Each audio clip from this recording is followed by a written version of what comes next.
우리 주 예수 그리스도께서 오라비를 잃은 마르다에게 25절, 26절에서 아주 중대한 선언을 하셨습니다. 이것은 예수님에 관한 가장 심오하고 핵심적이고 중요한 계시에 해당합니다. 나는 부활이요 생명이니 나를 믿는 자는 죽어도 살겠고 무릇 살아서 나를 믿는 자는 영원히 죽지 아니하리니 이것을 내가 믿느냐 하고 물으십니다.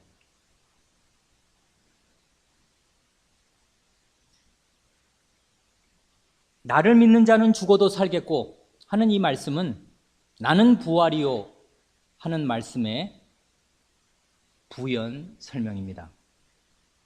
내가 최후의 부활이니까 네가 말하는 마지막 날 부활을 가져오는 그 원동력이니까 나를 믿는 사람은 죽어도 최후의 부활을 얻을 것이다 하는 말씀이겠습니다. 또한 나는 생명이니까 내가 그 영원한 생명의 실체요, 그 영원한 생명을 가능케 하는 원동력이니까 무릇 살아서 나를 믿는 자는 영원히 죽지 아니할 것이다 하십니다. 그러니까 무릇 살아서 나를 믿는 자는 영원히 죽지 아니하리니 하시는 이 말씀은 나는 생명이요 라는 말씀에 대한 부연 설명입니다.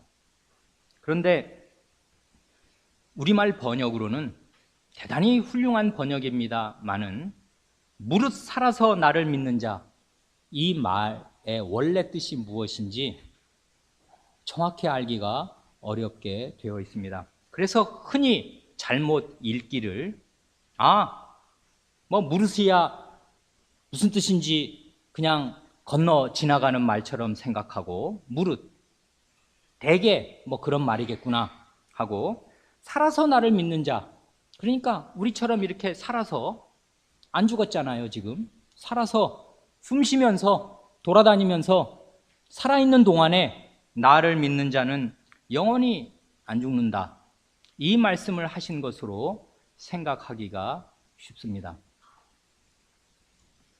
그런데 원문을 보면 그렇게 읽지 않도록 되어 있습니다. 무릇은 모든 이라는 뜻이고 이 살아서 나를 믿는 자, 이 말이 어떻게 되어 있는가 할 때 무릇 이 말이 모든이니까 모든 산자 그리고 나를 믿는 자 이렇게 되어 있습니다. 그러니까 혹시 우리 가운데 고등학생 대학생 이하 되는 사람들은 요즘에 영어를 많이 배우니까 영어를 상당히들 잘하니까 혹시 이렇게 설명하면 도움이 될지 모르겠습니다. 영어로 시인이 뭐지요? poet, 시인이 그러잖아요. 선생은 teacher 아니에요. 그런데 우리말은 정관사를 잘 안 씁니다. 말할 때 그 선생, 한 선생 이렇게 말 안 하고 선생님 이렇게 말하잖아요. 그런데 영어나 헬라어는 반드시 정관사나 부정관사, 어나 더를 꼭 붙입니다. 붙일 자리에는. 그래, 그 선생님, 그 시인과 그 선생님 하면 the poet and the teacher가 될 것입니다. 어려운 말 아니지요? 그 시인과 그 선생. 더를 두 번 쓰는 거지요. 두 사람이니까. 그 시인 따로 있고 그 선생 따로 있고. 그런데 만약에 그분이 시인이면서 선생이면 어떻게 합니까? The poet and teacher 이렇게 하는 거죠. 정관사를 맨 앞에 하나만 쓰는 거지요. 중학생 이상 되는 사람이면 이해되지요. 한 사람인데 시인이면서 동시에 선생이면 the poet and teacher 이렇게 하는 것입니다. The poet and the teacher 이렇게 하지 않고, 그런데 여기가 꼭 그렇게 되어 있습니다. 이거를 헬라어를 그대로 직역을 하면 all the living and believing in me 이렇게 되어 있습니다. 모든 산자, 그 산자. 그런데 and believing in me니까 즉 나를 믿는 자입니다. 나를 믿는 모든 산자입니다. 그러니까 여기 산자는 그냥 살아서 돌아다니는 모든 사람을 말하는 것이 아닙니다. 지금 생명에 대해서 얘기하고, 이 요한복음은 대단히 생명을 중요하게 핵심적인 언어로 맨 앞부터 1장, 2장, 3장 내리 지금 생명 얘기를 하는 것인데, 바로 그 생명이 있는 자, 그 산자, 그것을 말씀하시면서 바로 앞에서 내가 그 생명이다. 그런데 나를 믿는 자는 어떤 자냐면 모든 산자, 곧 나를 믿는 자는 영원히 결코 죽지 않는다 하는 말씀입니다. 이와 비슷한, 이건 지금 요한의 글이잖아요. 고린도후서 5장 14, 15절 이와 똑같은 문형이 들어간 구절이 있습니다. 이건 바울 사도의 글인데 고린도후서 5장 14, 15절을 보겠습니다.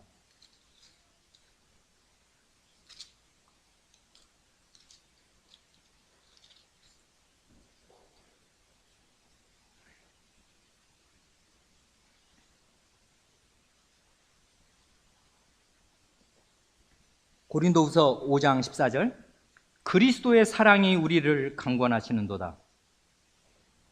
그 다음부터가 주목할 만한데, 우리가 생각건대 한 사람이 모든 사람을 대신하여 죽었은즉 모든 사람이 죽은 것이라. 교회 오래 다니신 분은 뭔 말인지 금방 알아들으실 만하지요. 여기 한 사람은 누군지는 다 압니다. 예수 그리스도죠.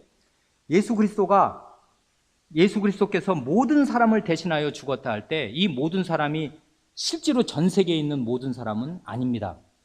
하나님이 택하신 모든 사람, 신자, 교회 안에 있는 모든 사람, 예수님을 믿는 모든 사람이지요. 그러니까 왜 모든 사람이라 그러냐면 바닷가의 모래처럼 하늘의 별처럼 많으니까요. 그 한 사람과 많은 사람을 대조해서 이 한 분이 모든 신자, 모든 택한 자를 위해서 죽었으니까 실제로는 모든 사람이 죽은 것이라 합니다. 여기까지는 뭐 큰 어려움은 없는 말인데, 실제로 모든 신자가 다 죽었냐 하면 육신적인 목숨이 끊어졌다는 말이 아니잖아요. 영적으로 지금 죽었다는 거죠. 십자가에서 그리스도와 연합되어서 한 사람이 그리스도가 죽었는데 사실은 그것이 모든 신자의 죽음과 같다. 모든 신자도 그리스도와 함께 죽은 것이다. 그럼 죽었으면 어떻게 돼야 됩니까? 그리스도가 십자가에서 살듯이 살아나야 되잖아요. 바로 그 다음에서 그 얘기를 하고 있는데, 그 다음 절에서 15절 저가 모든 사람을 대신하여 죽으심은, 예수님이 왜, 그 한 사람이 왜 모든 사람, 모든 택하신 사람을 위해서 죽으셨냐 하면 여기 그 말이 나옵니다. 산자들로 하여금. 산자들. 아까 우리 요한복음에 무릇 살아서 할 때 모든 산자, 거기선 단수인데, 단수를 영어에서 헬라어에서도 모든이라는 말을 단수로도 쓰거든요. 여기는 복수로 나왔죠. 고린도 후서에서는 모든 산자들, 아니 모든이란 말은 없고, 저가 모든 사람을 대신하여 죽으신 이유는 산자들, 이 산자들이 누굽니까? 아까 그리스도께서 대신하여 죽으셔서 다 죽은 그 사람들, 그래서 살아난 사람들, 이게 지금 살아서 그냥 우리처럼 숨쉬고 돌아다닌다 이런 사람들이 아니고요, 생명을 가진 사람들, 그리스도의 생명을 가진 그 산자들로 하여금 다시는 저희 자신을 위하여 살지 않고 오직 저희를 대신하여 죽었다가 다시 사신 자. 여기서도 사신자잖아요. 다시 사신 자는 그냥 살아서 돌아다닌다는 말이 아니고 부활의 생명을 가진 그분 가리키는 거잖아요. 그러니까 여기에 중심되게 볼 단어는 산자들, 이 산자라는 말이 그 산자들입니다. 원래 뜻은 그 산자들, 이 요한복음으로 가면 모든 그 산자. 이해되십니까? All the living and believing in me, 이런 뜻입니다. 이걸 좀 낯설어 하시는 분들이 계실 줄로 생각해서 오전에 이어서 조금 더 부연 설명을 드렸습니다. 그러니까 이 선언이 중대한 선언이 아닐 수가 없습니다. 내가 부활이다. 그러니까 나를 믿는 자는 죽어도 산다. 내가 생명이다. 그러니까 모든 산자들, 모든 생명이 있는 모든 사람들, 곧 나를 믿어서 내가 가진 그 생명을 가진 모든 사람들은 영원히 죽지 않는다. 그걸 네가 지금 이 자리에서 믿어야 되는데 너 그거 믿냐? 하고 예수님께서 믿음을 요구하십니다. 그랬더니 대답을 썩 잘했습니다. 주여 그러하외다. 주는 세상에 오시는 그리스도시요? 세상에 오시는 하나님의 아들이신 줄을 내가 믿나이다. 대답을 잘했습니다. 근데 그 대답이 아까 말씀드린 대로 온전한 대답은 아니었습니다. 말은 잘했는데 우리의 신앙 고백이 왕왕 그렇듯이 신앙 고백 말은 잘했는데 우리들의 주로 어린 사람들, 중고등학생 때나 대학생 때 신앙 고백을 하는 사람들의 맹점이 그것입니다. 그 신앙 고백이 참 순수하고 다 맞습니다. 옳습니다. 어른들의 신앙 고백, 목사님의 신앙 고백과 내용은 똑같습니다. 그러나 그는 자기가 고백한 내용이 무슨 말인지 아직 다 모르고 있습니다. 우리 어린 사람들이 초학문답을 암송하는 것도 똑같습니다. 그 내용, 모든 사람들이 고백할 만한 참다운 내용인데 그 아이들이 그걸 다 모르고 외우기도 하고 고백하기도 합니다. 그러나 자기가 고백한 그 내용의 참뜻이 무엇인가를 평생에 걸쳐서 알아가고 또 알아가서 그 내용이 얼마나 충만하고 어마어마한 것인가를 알아야 합니다. 그래야 그의 신앙 고백이 온전하여질 것입니다.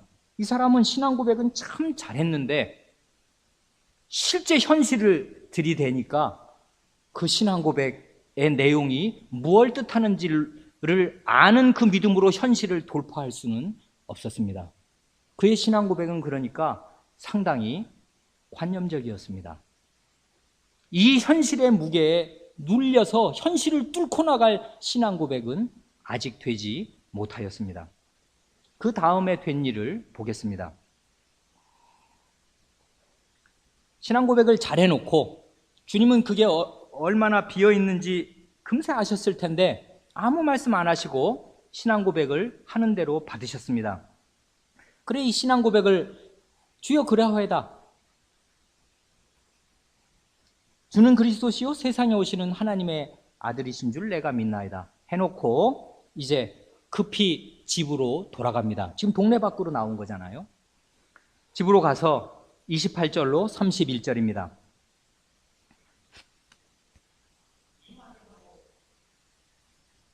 이 말을 하고 돌아가서 가만히 그 형제 마리아를 불러 말하되 선생님이 오셔서 너를 부르신다 하니 마리아가 이 말을 듣고 급히 일어나 예수께 나아가매 예수는 아직 마을로 들어오지 아니하시고 마르다에 맞던 곳에 그저 계시더라. 마리아와 함께 집에 있어 위로하던 유대인들은 그의 급히 일어나 나가는 것을 보고 곡하러 무덤에 가는 줄로 생각하고 따라가더니 마리아가 자기 여동생, 아마 동생이었겠지요. 여동생 마리아를 부릅니다. 그래 마리아가 우리 선생님 예수님이 부르신다고 하니 급히 일어나서 나갑니다. 그 바람에 마리아의 집에서 함께 장례를 치르고 있던 조문객들, 유대인들이 예루살렘에 많이 사는데 1시간 거리밖에 안 떨어졌으니까 1.6km, 2km밖에 안 떨어졌으니까 많은 사람들이 조문하러 왔습니다.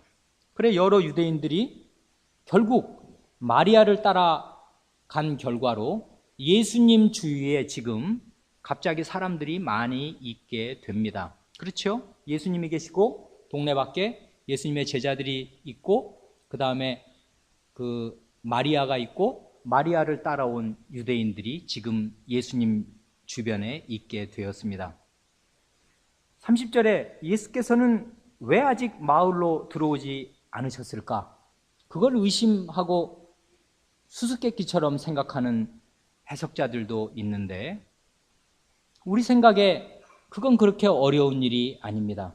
예수님은 지금 야이로의 딸을 고치실 때처럼 그 집으로 들어가실 필요가 없습니다. 야이로의 딸이야 방금 죽었으니까 방 안에 있으니까 그 집으로 간 것인데, 지금 이 사람은 무덤에 묻혔고, 무덤은 대개 동네 밖에 있으니까 지금 집에 들어가 보셔야, 마을 안으로 들어가 본들 거기에는 시신은 없고 울고 있는 조문객들밖에 없습니다.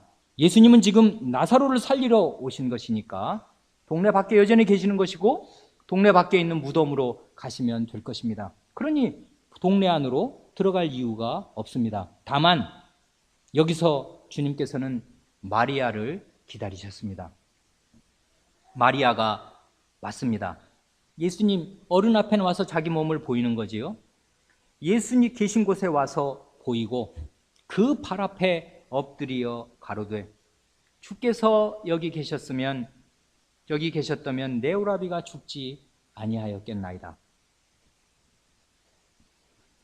마리아가 예수님 앞에 와서 그 발 앞에 엎드렸습니다.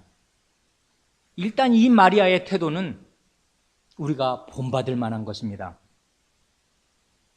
이 아주 흥미로운 장면인데, 마르다의 동생 마리아는 성경에 3번 나오는데, 나올 때마다 마리아는 언제나 예수님과의 관계에서 예수님 발 앞에 있습니다. 예수님 발 앞에 엎드려 있든지 예수님 발 앞에서 말씀을 듣고 있습니다. 대단히 칭찬할 만한 태도가 아닐 수가 없습니다. 맨 먼저 누가복음 10장에 그 얘기가 나옵니다. 10장 39절 40절을 보면 그에게, 마르다에게 마리아라 하는 동생이 있으니 주의 발 아래 앉아 그의 말씀을 듣더니, 마르다는 준비하는 일이 많아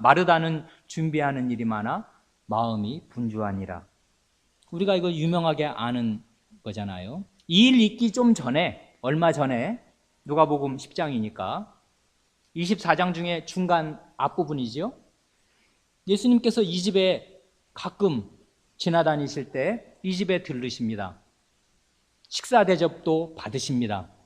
그런데 예수님 혼자 오시는 게 아니고 제자들이 같이 오니까, 마르다는 당연히 음식을 준비하려니까 큰 손님이 오셨고 존경하는 선생님이 오셨으니까 좋은 음식을 대접하려니 얼마나 준비할 게 많은데, 아니 저 철없는 것은 날 도와주지를 않고 딱 예수님 발 앞에 달라붙어가지고 계속 그 강설만 듣고 있으니 참 철이 없네. 마음에 화가 나서, 예수님 쟤 좀 보내서 저를 좀 도와주게 해주시지요 하였을 때 주님께서 부드럽게 책망하셨습니다. 너는 준비하는 일이 많아 마음이 분주한지 모르지만은 네 동생 마리아는 더 좋은 편을 택하였으니 빼앗기지 아니하리라. 더 잘하였다 칭찬하여 주셨습니다. 이걸 우리가 본받을 만합니다. 예수님 발 앞에 착 달라붙어서 맨 앞에서 예수님 말씀을 들었습니다. 혹시 우리 교회에 주님께서 허락하시면 신임 목사 임직 위임식이 있을지 모릅니다. 그날은 아마 주일이 될지도 모르고 여러 외부 교회에서 손님들이 오실지도 모릅니다. 멀리서 오셨으니까 식사 대접할 일이 있을지도 모릅니다. 그럴 때 우리는 이 사실을 기억하여야 합니다. 그날이 주일이면 다른 모든 일은 중요한 일이 하나도 없고 하나님께 나와 예배드리고 하나님 발치에 앉아서 하나님 말씀 듣는 일이 천금보다 귀한 일이고, 사람들 밥 대접하는 일은 그에 비하면은 아무것도 아닙니다. 안 대접해도 그만이고, 미리 대접할 수 있는 걸 준비해 놓고 대접해도 좋은 것이지만은 못해도 상관이 없습니다. 더 좋은 편이 무언가를 여기에서 마음을 빼앗기면 주님께 칭찬을 받지 못할 것입니다. 두 번째로, 마리아는 이 11장에서 이렇게 우리가 지금 본 대로 자기 오라비가 죽었을 때 예수님 앞에 나올 때 그 발 앞에 엎드려서 웁니다. 또 그 다음 장으로 가면 12장 앞부분을 보면 3절, 마리아는 지극히 비싼 향유 곧 순전한 나드 한 근을 가져다가 예수의 발에 붓고 자기 머리털로 그의 발을 씻으니 향유 냄새가 집에 가득하더라. 향유를 예수님의 발 앞에 붓고 머리칼로 씻으니 예수님 발 앞에 엎드려야 씻을 거 아니에요. 이게 성경에 나오는 이 마르다의 동생 마리아의 모습 세 가지입니다. 나올 때마다 이 여성은 주님의 발 앞에 있습니다.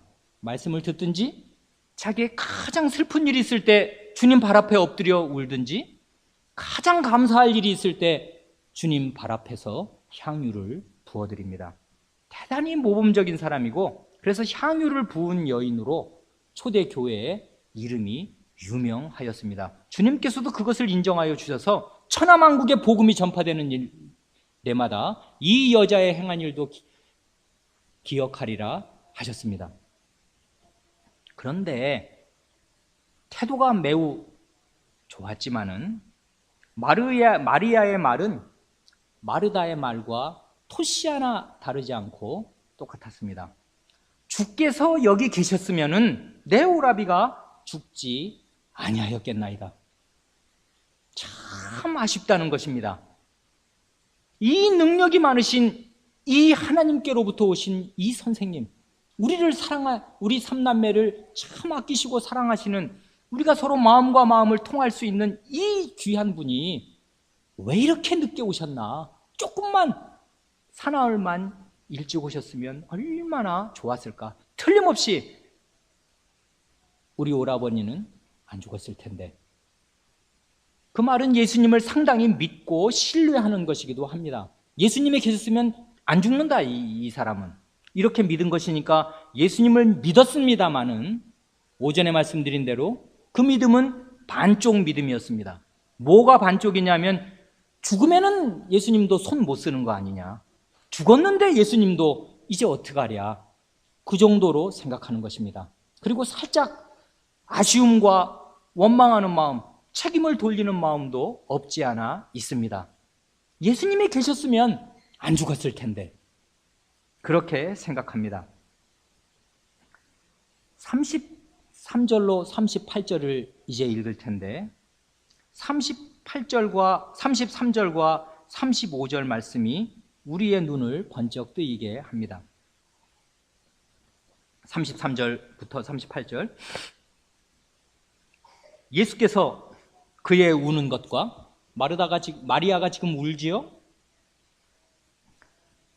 마리아의 우는 것과 또 함께 온 유대인들의 우는 것을 보시고 심령에 통분히 여기시고 민망히 여기사, 이 말을 유념하여야 합니다.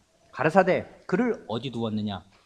가로되 주여 와서 보옵소서 하니 35절, 예수께서 눈물을 흘리시더라. 이에 유대인들이 말하되 보라 그를 어떻게 사랑하였는가 하며 그중 어떤 이는 말하되 소경의 눈을 뜨게 한 이 사람이 그 사람은 죽지 않게 할 수 없었더냐 하더라. 할 만한 얘기죠. 그랬더니 예수님의 반응은, 이에 예수께서 다시 속으로 통분히 여기시며 무덤에 가시니 무덤이 굴이라 돌로 막았건을 합니다. 예수님께서 마리아가 우는 것과 또 마리아와 함께 온 이 유대인 조문객들이 우는 것을 보시고 심령에 통분히 여기시고 민망히 여기셨습니다. 심령에 통분히 여기셨다는 말은 상당히 강한 표현인데 우리말 번역이 정말 우수한 번역입니다. 이 말 그대로입니다.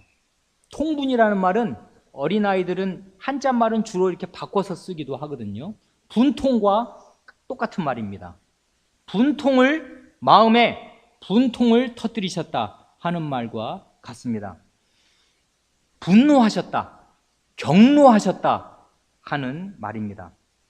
나사로의 죽음 앞에서 사람들이 슬피 우는 모습을 보셨을 때 주님은 심령에, 곧 그의 영혼에, 주님의 영혼에 큰 분노를 느끼셨습니다.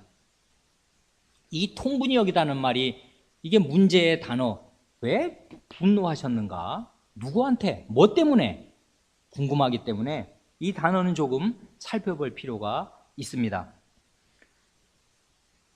뜻이 조금 다르게 이 똑같은 단어가 마가복음 14장 5절에서는 심하게 책망할 때 이 똑같은 단어, 통분히 여긴다는 말을 심하게 책망한다는 말로 씁니다.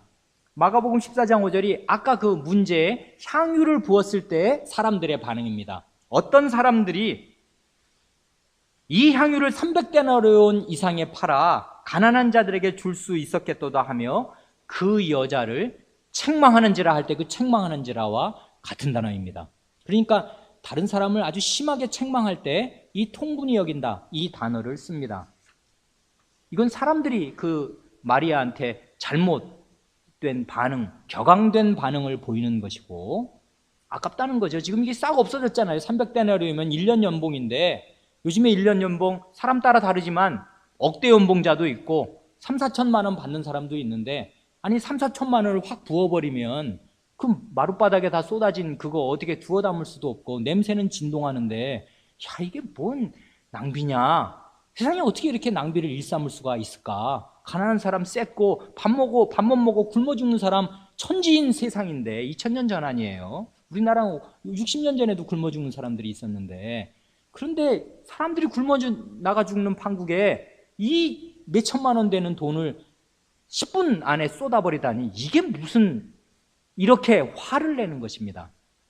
그뿐만 아니라 예수님께서 마태복음 9장 30절이나 마가복음 1장 43절에서 마태복음에서는 두 소경을 고쳐주신 뒤에, 그리고 마가복음 1장에서는 문둥병자를 고쳐주신 다음에 엄히 경계하사 할 때 엄히 경계했다는 말이 바로 이 통분히 여겼다는 말과 똑같은 단어입니다. 아주 호되게 잊지 못하게 정색을 하고서 말씀하신 겁니다. 절대로 이 얘기하면 안 된다. 물론 예수님의 그 말씀은 두 번 다 지켜지지 않았습니다. 나가서 동네방네 떠들고 다녔습니다. 통분히 여기셨다는 말이 이 용례들과 세 가지 용례를 봤는데 똑같은 뜻은 아니지만은 굉장히 엄격하고 정색을 하고 감정이 격하게 올라온 것입니다. 분노하신 것입니다. 그런가 하면 민망히 여기셨다는 말은, 민망하다는 말 우리도 가끔 쓰지만 꼭 이런 의미로 쓰지는 않습니다. 약간 좀 서로 내외할 만한 사정 가운데 서로 불편한 장면이 눈에 노출이 됐을 때 좀 피차 본 사람도 민망하고 보여준 사람도 민망하는, 그 정도로 민망하다는 말을 우리말에서는 쓰는데, 이 말의 원래 뜻은 근심하시고 비통하게 여기시고 괴로워하셨다 하는 뜻입니다. 이 똑같은 단어가 요한복음 12장 다음 장에 나옵니다. 21절에 예수께서 이 말씀을 하시고 심령에 민망하여 증거하여 가라사대, 이게 어느 상황이냐면, 내가 진실로 진실로 너희에게 이르노니 너희 중 하나가 나를 팔리라. 예수님이 3년 반을 기르시고 먹이신 예수님의 제자가 사탄에게 자기 정신을 팔아넘겨서 사탄이 그 마음속에 예수님을 팔려는 생각을 넣은 것을 예수님께서 보셨을 때 마음에 민망하셨는데, 그 말은 마음에 근심하시고 비통하게 여기시고 어떻게 이런 일이 있을 수 있는가 하고 근심하셨다, 괴로워하셨다 하는 말입니다. 이게 똑같은 단어가 요한복음의 14장 1절에 나옵니다. 너희는 마음에 근심하지 말라. 하나님을 믿으니 또 나를 믿으라. 이게 예수님이 이제 자기가 제자들을 떠나신다고 하니까 제자들은 마음에 근심이 가득하였습니다. 우리 어린 10살도 안 된 자녀들 두고서 부모가 나는 이제 외국 간다, 너 혼자 잘 있어라, 이렇게 하면 아이들이 마음이 불안하고 근심스럽지 않습니까? 그런 거와 똑같은 상태로 근심스러워하니까 너희는 마음에 근심하지 말아라 할 때 그 근심한다는 말이 이 민망한다 하는 말과 똑같은 뜻입니다. 이제 예수님께서 이 우는 두 장면을 보시고 사랑하는 마리아와 조문객들의 우는 장면을 보시고 마음에 큰 분노를 느끼시고 큰 비통함, 괴로움을 느끼셨습니다. 그리고 35절에 보면 예수께서 눈물을 흘리시더라 합니다. 이 구절은 성경에서 가장 짧은 구절입니다. 수만 절이 있는 중에 이 구절이 성경에서 제일 짧습니다. 영어로는 더 간단한데 두 단어입니다. Jesus wept. weep, 울다의 과거형이죠. Jesus wept. 딱 두 단어로 한 절을 이룹니다. 헬라어는 세 단어인데 Jesus wept에 앞에 정관사 더가 있어서 The Jesus wept 이런 뜻으로 헬라어가 단 세 단어로 구성되어 있어서 역시 가장 짧은 절입니다. 가장 짧은 구절이지만 그 의미는 결코 작지 않고 그 여우는 결코 짧지 않습니다. 예수님께서 우신 때가 성경에 적어도 3번 나옵니다.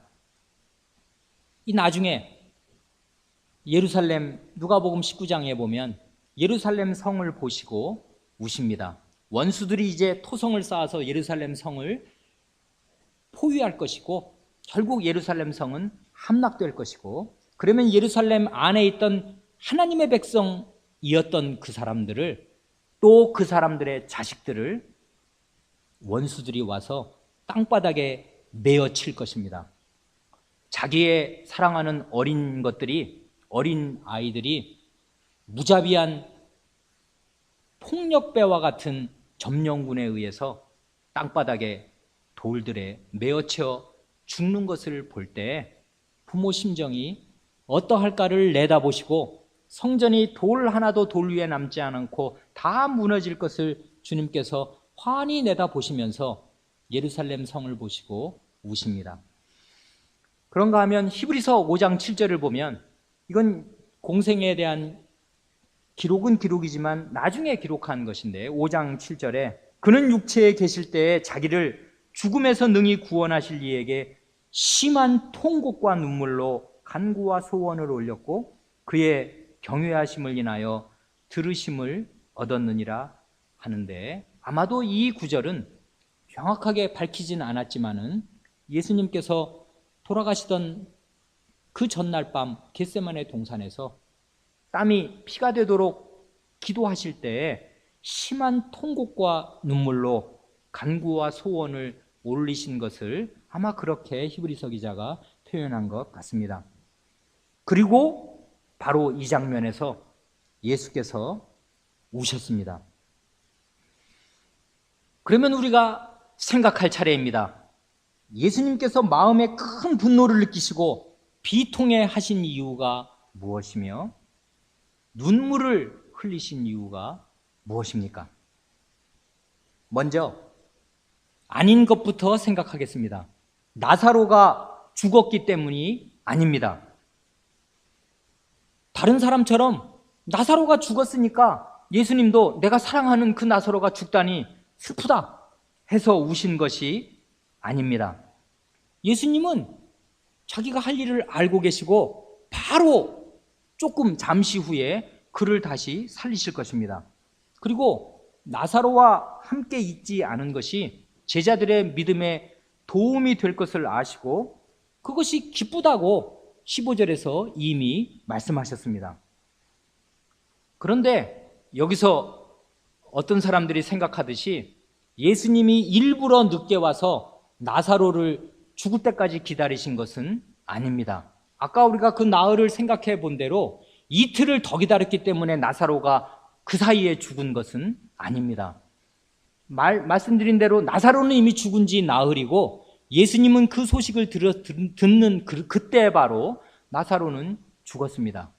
예수님은 제자들은 몰랐지만 예수님은 사랑하시는 자가 병들었나이다 하는 소식을 듣자마자 조금 있다가 나사로가 죽은 것을 아셨습니다. 죽은 다음에 예수님이 이틀을 더 기다리신 것입니다. 이틀을 더 기다리셨기 때문에 나사로가 죽은 것이 아닙니다. 이틀을 더 기다리신 이유는 죽도록 기다리신 게 아니라, 이렇게 표현하는 게 민망한 일이지만 시체가 썩을 때를 예수님께서 기다리신 것입니다. 죽음이 완전히 확정되도록, 돌이킬 수 없을 만큼 확정되도록, 이제 어제 죽었고 오늘 내일 더 기다렸다가 그 다음날 출발하니까 죽은 지 나흘이 된 것입니다. 그러니 어쨌든 이렇거나 저렇거나 나사로를 지금 이제 오늘 살리실 건데, 바로 이 말씀하고 난 다음에 살리실 건데, 나사로가 죽었기 때문에 슬퍼서 우신 것은 아닙니다. 주님께서 첫째로 분노하신 것은 이 세상을 뒤덮고 있는 죽음의 세력에 대해서 분노하신 것입니다. 이 죽음, 사망으로 말미암아 사망의 세력을 잡고 있는 자 마귀에 대해서 경노하신 것입니다. 마치 가라지의 비유를 해서 한 말씀을 따다가 쓴다면, 원수가 이렇게 하였구나. 왜 이런 보편의 현상, 우리는 다 죽는다고 생각하지만 예수님이 보실 때 죽음은 용납할 수 있는 현상이, 자연현상이 아닙니다. 원수가 이렇게 한 것이고, 죄 때문에 죽는 것이고, 이 죄와 사망으로 말미암아 권세를 잡은 그 사망의 권세를 휘두르는 자가 이렇게 무참하게 사람들을, 하나님의 형상으로 지음받은 사람들을 속절없이 구더기가 먹는 존재로, 썩어버리는 존재로 만들어버리시는 이 사실을 보실 때 마음에 분통을 터뜨리시고, 그게 누구한테 지금 화낸 게 아닙니다. 그의 심령에, 그의 영혼에 큰 분노를 주님께서 느끼셨습니다. 둘째로 주님께서 비통해 하신 것, 민망히 여기신 것은 마르다나 마리아 같은 예수님을 믿는 사람들, 제자들마저도 죽음의 세력 앞에, 그리고 당장 죽은 이 나사로, 죽음의 세력 앞에 속수무책으로 당해서 시체가 되든지, 아니면 시체가 된 자기 믿는 형제를 놓고 앉아서, 넋을 놓고 앉아서 슬퍼하고 있는 이 비참한 현실을 보실 때 주님께서 마음에 괴로워하시고 비통해 하시고 근심하셨습니다. 주님께서 셋째로 눈물을 흘리신 것, 우신 것은 죽음을 당할 수밖에 없는 자기 자녀들의 비참한 처지를 보실 때 왈칵 눈물이 쏟아지지 않을 수 없을 만큼 마음이 몹시 슬프고 고통을 당하신 것입니다. 이렇게 우리 주님께서 우리를 죽음의 세력에서 구원해 내실 때에는 첫째로 우리의 원수인 사탄에 대해서 분노하시면서 우리를 구원해 내십니다. 통분히 여기시며, 둘째로 우리를 구원하실 때에는 우리의 비참한 처지에 대해서 근심하시고 비통해 하시면서 우리를 구원하십니다.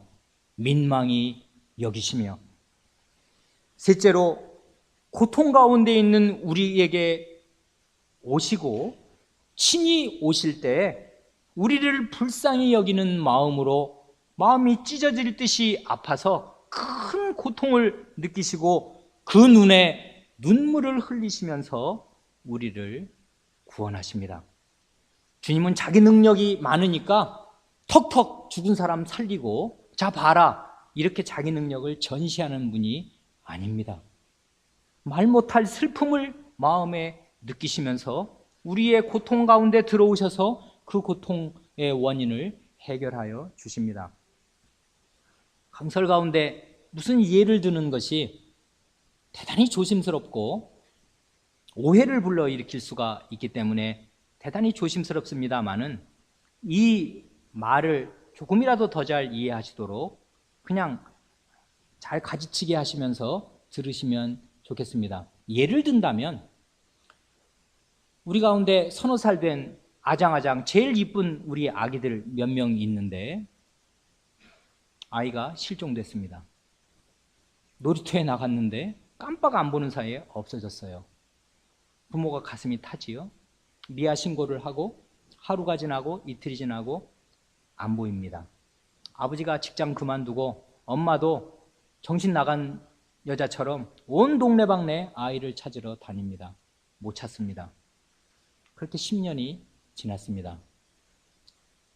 지문 조회가 나와서 아이를 찾게 되어서 경찰하고 함께 가보니 어느 섬에 붙잡혀 있는데 아주 악질적인 인간이 그 어린아이를 데려다가 어렸을 때부터 엄청 고역을 시키고 먹을 거 돼지우리 같은 데서 이 아이를 기르고 먹을 거를 제대로 주지도 않아서 영양실조 걸리지 않을 만큼만 주고 교도소 재소자들 먹는 음식보다 더 팍한 음식을 주면서 이 아이를 붙들어 매두고 일을 시키고 있는 것을 친부모가 보면 마음에 통분이 여기고 비통이 여기고 눈에 눈물을 흘릴 것입니다. 그 통분이 여기는 것은 내 아이를 그렇게 만든 이 원수에 대한 분노입니다. 비통한 것은 그렇게 돼서는 안 될 사람이 얘가 왜 이러고 있나 하는 데 대한 비통함입니다. 그리고 부모니까 마음이 찢어져서 이 아이가 당했던 그 모든 고통과 어려움이 슬퍼서 눈물을 흘리지 않을 수가 없는 것입니다. 굳이 비유하자면 예수님의 이 심정은 그와 비슷한 것입니다.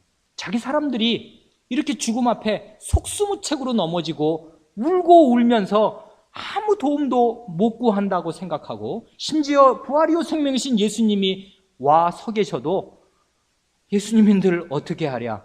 그러니 이 세상에 도움 얻을 곳이 한 군데도 없는 천하 고립무원의 상태에 떨어진 것처럼 죽음은 늘 그 사람을 그렇게 만드는 거 아니에요? 누가 돕겠습니까? 그런 자기 자녀들의 형편을 보실 때 주님은 통분히 여기시고 민망히 여기시고 우셨습니다. 그런 주님의 마음으로 우리 한 사람 한 사람을 구원하시는 것입니다. 39절입니다. 예수께서 가라사대 돌을 옮겨 놓으라 하시니 그 죽은 자의 누이 마르다가 가로되 주여 죽은 지 나흘이 되었음에 벌써 냄새가 나나이다. 이제 예수께서는 부패한 상태에서 시체가 썩는데 썩지 않는 상태로 부패하지 않은 상태로 되돌리실 능력이 있음을 입증해 보이실 것입니다. 그러니까 그분의 권세는 육신의 부패까지 미칩니다. 그분은 죽음의 권세가 최고조에 달해서 시체를 썩게 만드는, 죽은 시체를 부패하게 만드는 그 시간에도 그 죽음을, 원수인 죽음을 지배할 권세와 능력을 가지고 계십니다. 예수님의 통치는 썩는 육체에까지 미칩니다. 그래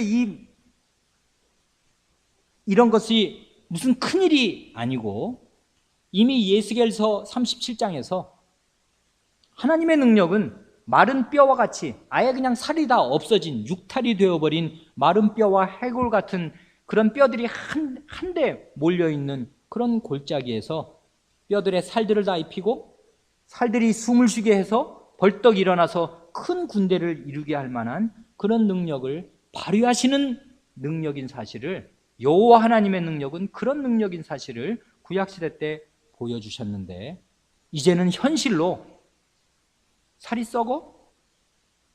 그걸 내가 되돌리지 못하겠느냐? 하고 주님의 능력을 입증해 보이신 이 표적을 행하셨습니다. 40절. 지금 썩는다고 예수님 그런 일 하지 마세요.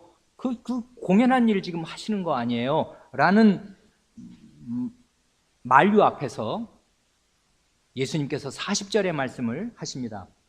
예수께서 가라사대 내 말이 내가 믿으면 하나님의 영광을 보리라 하지 아니하였느냐. 아까 4절에서 여기 지금 믿음과 영광이라는 말이 나오죠. 믿으면 하나님의 영광을 본다. 아까 4절에서 예수께서 나사로가 병들었다함을 들으시고 가라사대 이 병은 죽을 병이 아니라 하나님의 영광을 위함이요 하나님의 아들로 이를 인하여 영광을 얻게 하려 함이라 하셨는데, 믿으면, 그때 하나님의 영광을 말씀하셨는데 네가 믿으면 믿어야 하나님의 영광을 보리라 하십니다. 믿음과 하나님의 영광을 밀접하게 관련시키십니다. 이 말씀은, 이게 지금 요한복음 11장 아니에요? 요한복음 1장부터 11장까지의 전체 구조를 싸서 하시는 말씀입니다. 그러니까 대단히 중요한 말씀입니다. 요한복음 1장부터 11장까지에는 이 요한이 의도적으로 7개의 표적을 차례차례 제시합니다. 첫 번째 표적이 2장에 나오죠. 가나에서 물로 포도주를 만든 거. 그때 의미심장한 말씀을 하시는데 그 표적에 예수님이 직접 말씀하신 게 아니라 요한 사도가 이렇게 기록합니다. 2장 11절이죠. 예수께서 이 처음 표적, 물로 포도주를 만드는 표적을 갈릴리 가나에서 행하여 그 영광을 나타내심에 제자들이 그를 믿으니라. 예수께서 영광을 나타내시니까 제자들이 예수님을 믿었습니다. 예수님의 영광과 제자들의 믿음을 첫 번째 표적에서 제시하였는데 2번, 3번, 4번, 5번, 6번의 표적을 제시하고 이 마지막 11장의 7번째 표적을 제시하면서 다시 하나님의 영광을 나타내시면서 믿을 것을 마리아와 마르다 그리고 이걸 보고 있는 사람들이 믿을 것을 요구하십니다. 그 사이에 있는 표적들은 4장에 왕의 신하의 아들을 고치지요. 5장에 베데스다 연못에서 38년 된 병자를 고치지요. 6장에는 그 유명한 오병이어의 표적이 나오지요. 그리고 6장에는 또 오병이어의 표적을 행하신 직후에 무리를 건너시지요. 그 다음에 9장으로 가면 날 때부터 소경된 사람을 고치십니다. 이런 7가지의 표적을 정교하게 제시하는 이유는 이거를 두미쌍괄법이라고 그러는데 첫 번째와 마지막을 같은 단어로 묶어서 전체를 하나의 세트로 만들어서 우리 앞에 제시하는 것입니다. 이 요한이 1장부터 11장을 배치한 이 구조가 그렇습니다. 믿으면 하나님의 영광을 본다. 거꾸로 말하면 하나님의 영광이 나타날 때는 반드시 믿어야 한다. 이것을 처음 이 물로 포도주를 만드는 첫 표적과 이 일곱은 완전수잖아요. 7개만 딱 골라서 이외에도 무수히 많은 표적을 행하셨지만 요한은 정교하게 7개를 골라서 제시하면서 첫 번째 표적과 7째 표적에 하나님의 영광과 예수님의 영광을 제시하시고 믿어야 할 것을 말씀합니다. 그래서 첫 번째와 마지막을 하나님의 영광과 믿음으로 딱 묶어서 그 안에 있는 모든 표적들도 똑같은 것을 요구하시는 하나님의 영광을 나타내시고 그 표적을 본 사람들은 반드시 그 표적을 행하신 분을 믿어야 하는 그것을 제시합니다. 하나님의 영광이 나타날 때는 반드시 믿어야 하는데 믿지 않으면 어떤 중대한 사태가 벌어지는가 하는 사실이 45절 이후부터 제시됩니다. 주님께서 허락하시면 다음 주에 하나님의 영광이 나타날 때 믿지 않으면 어떻게 되는가를 말씀드릴 수 있겠습니다. 일단 그 뒤를 조금 더 보겠습니다. 41절, 42절입니다. 돌을 옮겨 놓으니 예수께서 눈을 들어 우러러 보시고 가라사대 아버지여 내 말을 들으시는 것을 감사하나이다. 항상 내 말을 들으시는 줄을 내가 알았나이다. 그러나 이 말씀하옵는 것은 둘러선 무리를 위함이니 곧 아버지께서 나를 보내신 것을 저희로 믿게 하려 함이니이다. 엘리야는 갈멜산에서 배교한 자기 백성을 위하여 기도할 때 열왕기상 18장 우리가 지난번에 잘 배운 내용이죠. 아브라함과 이삭과 이스라엘의 하나님 여호와여 주께서 이스라엘 중에서 하나님이 되심과 내가 주의 종이 됨과 내가 주의 말씀대로 이 모든 일을 행하는 것을 오늘날 알게 하옵소서. 이 백성으로 주 여호와는 하나님이신 것과 주는 저희의 마음으로 돌이키게 하시는 것을 알게 하옵소서 하고 기도하고 그 이적, 하늘에서 불이 내려서 이 제단의 모든 것들을 사르는 이적을 행하였습니다. 우리 주님의 기도도 그와 비슷합니다. 둘러선 무리로 하여금 하나님과 내가 누군 줄을, 내가 하나님께서 나를 보내신 자인 것을, 이게 하나님께서 예수님을 보내셨다, 이게 요한복음의 큰 주제니까 하나님이 보내신 분으로 믿어야 구원을 얻고 영생을 얻는 것이니까 이것을 저희로 믿게 하려 하십니다 하면서 기도를 하십니다. 주님의 기도는 늘 응답됩니다. 주님의 기도의 덕분으로, 이런 기도의 덕분으로 우리가 예수님을 오늘 믿게 된 것이고 오늘 이 자리에 여기에 있게 된 것입니다. 마지막 43, 44절입니다. 이 말씀을 하시고 큰 소리로 나사로야 나오라 하시니 부르시니 죽은 자가 수족을 배로 동인 채로 나오는데 그 얼굴은 수건에 쌓였더라. 예수께서 가라사대 풀어놓아 다니게 하라 하시니라. 죽었던 나사로, 살이 썩어 들어갔던 나사로가 부패의 진행이 역순으로 되살아나서 이 사람이 포동포동한 살로 다시 되살아났습니다. 이 말씀 하시기 전에 요한복음 5장 25절 28절에서 이 일을 마치 예고하시듯이 이런 말씀을 하신 적이 있습니다. 진실로 진실로 너희에게 이르노니, 요한복음 5장 25절 28절, 죽은 자들이 하나님의 아들의 음성을 들을 때가 오나니 곧 이때라. 듣는 자는 살아나리라. 이를 기이 여기지 말라. 무덤 속에 있는 자가 다 그의 음성을 들을 때가 오나니 하십니다. 바로 그때였습니다. 무덤 속에 있는 자가 그의 음성을 들을 때가 왔고 나사로야 나오라 부르시니 그 음성을 듣고 나사로는 나갔습니다. 베드로의 신앙 고백을 받으시고서 너는 베드로라, 내가 이 반석 위에 내 교회를 세우리니 음부의 권세가 이기지 못하리라. 음부의 권세, 음부의 문이잖아요. 음부의 문이 견디지 못하리라 하고 말씀하시고 자신의 교회를, 음부의 문이 이기지 못하는 교회를 세우실 거라 말씀하셨는데 그 말씀대로 음부의 권세, 음부의 문이 견디지 못하도록 음부의 문을 확 열어 젖히시고 자기의 원하는 자들을 그 음부 안에서부터 밖으로 불러내셨습니다. 자기 뜻대로 자기 사람을 음부에서부터 건져내 오셨습니다. 나사로에게 이날 일어난 일은 우리의 현재와 미래를 보여줍니다. 그날 그에게 일어난 일이 현재 우리에게 일어났고 장차 우리가 다 죽어서 결국은 무덤에 눕게 되겠지만은 나사로에게 이날 일어난 일이 또 우리에게 장차 어느 날 일어날 것입니다. 그런데 여기에서 오해를 피해야 할 것이 한 가지 있습니다.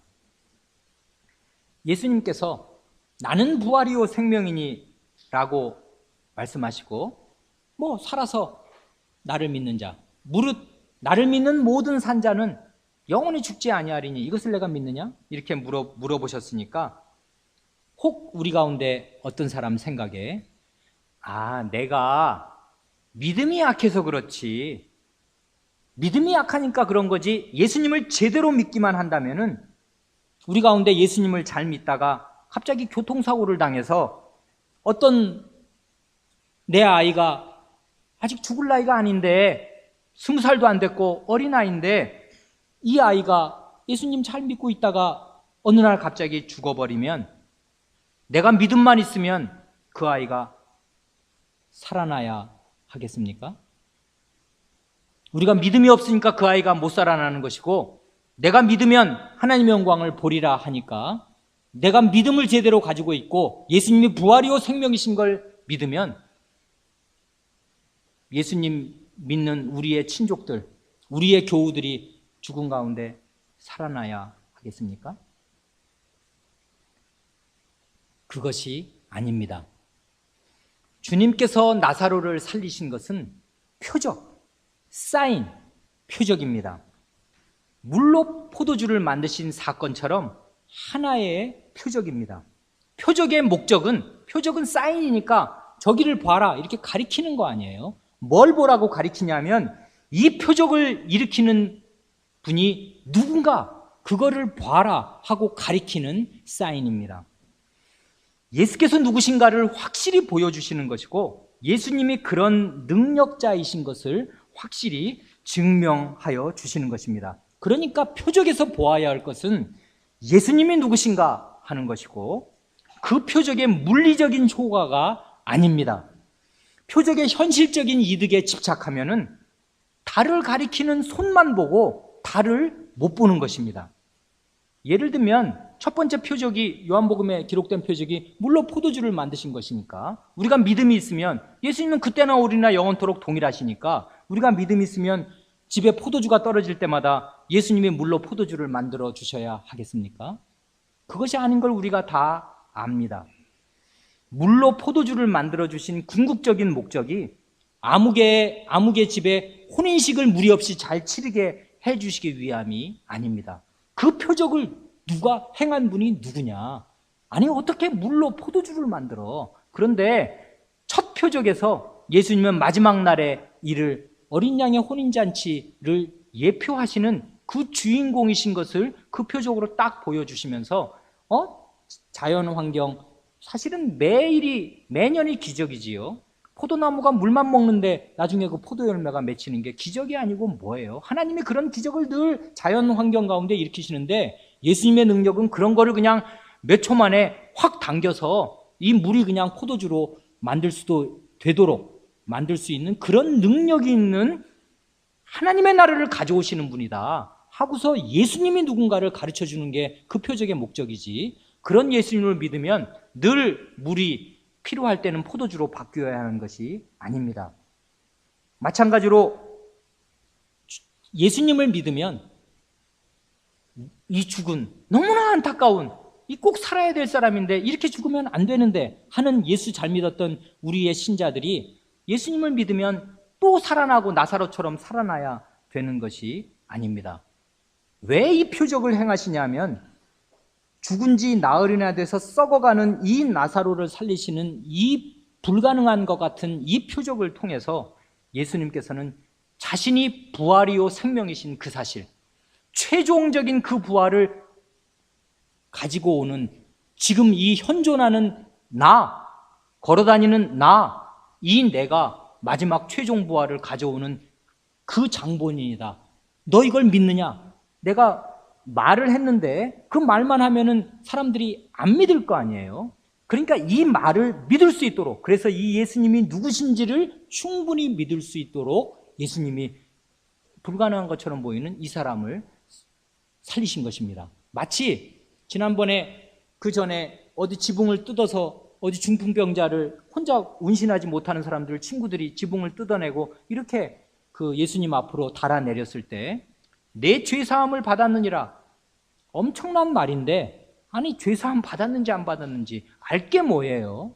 그럴 때 내가 말하면 이 사람은 정말 죄가 싹 씻어지는 것이고 죄가 없어지는 것이다, 하나님만 그렇게 하실 수 있는데 내가 하나님이고 사주의 권세가 있다는 걸 입증하시기 위해서 그 사람을 내 자리에서 일어나서 네 상 네가 들고 걸어 나가라 하고 그 표적을 일으키신 것입니다. 그러니까 그 표적의 물리적인 효용, 뻘떡 일어났다는 사실이 중요한 것이 아니라 예수님이 도대체 누구냐, 어떤 분위기에 사람의 죄를 사하는가, 이것을 꼭 붙들어야 예수님이 누구신가를 알게 되는 것이고 그래야 성경을 바르게 읽게 되는 것입니다.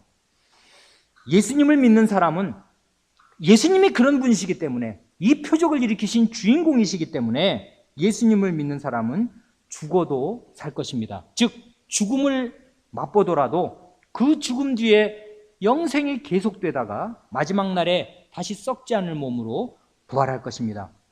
또한 예수님을 믿어서 이 세상에서 살 동안부터 살아있는 사람, 모든 산자, 곧 영원한 생명을 가지고 있는 사람은 영원히 죽지 않을 것입니다.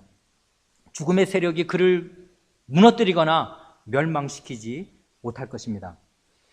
그러니까 우리 믿는 가족이 죽었을 때, 또 동료 신자가 죽었을 때 우리는 이 세상에서 그를 다시 보지 못하는 것이 섭섭해서 슬퍼할 수 있고 울 수가 있습니다.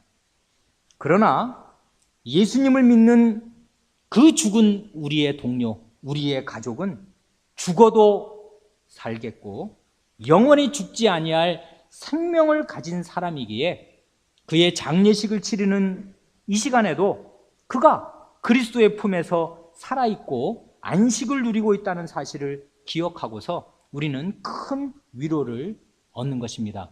부활이요 생명이신 분의 품 안에 그는 살아있습니다.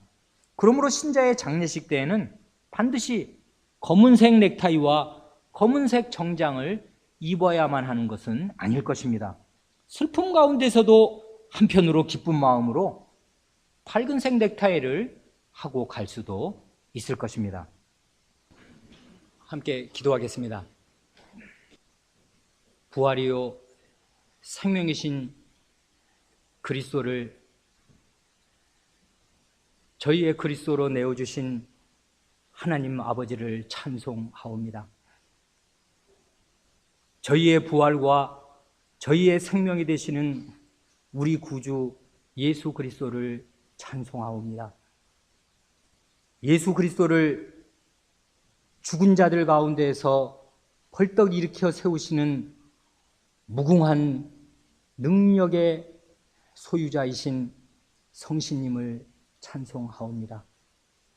이 삼위 하나님께서 저희를 두르고 계시오며 저희의 아버지가 되시며 저희의 구원자가 되시오니 저희는 아무 두려워할 것이 없이 살아도 주를 위하여 살며 죽어도 주를 위하여 살게 하시옵소서. 우리 구주 예수